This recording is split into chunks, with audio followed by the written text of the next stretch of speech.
Hello， 大家好，今天这个视频来给大家看看这个徕卡的小附件。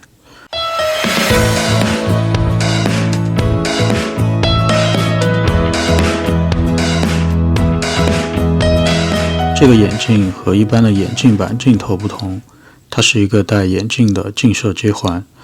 在买这只数码框之前，就只知道有一个数码框 Dual Range 可以实现镜摄。其他那个年代的徕卡镜头，最近对焦距离都只能达到1米。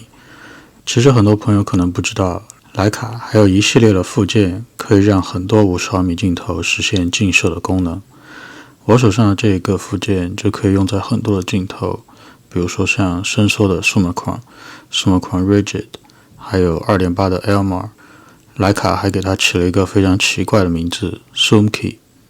原理其实很简单，就和其他的镜摄接圈一样，增加镜头到焦平面的距离。因为旁轴系统的关系，要实现对焦就需要这一对眼镜的帮助。装上机身之后，这两个眼镜正好和旁轴取景器对齐，这样就可以实现1:5.5到1:15放大倍率之间的对焦。最近对焦距离也缩短到了大概 0.45 米，这样的距离就和一般单反系统的50毫米镜头很接近了。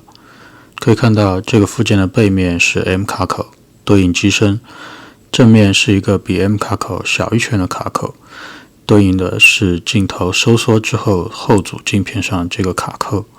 安装的时候，首先对焦到无重圆锁定位置，在镜头收缩的状态下装到镜摄接环上就可以了。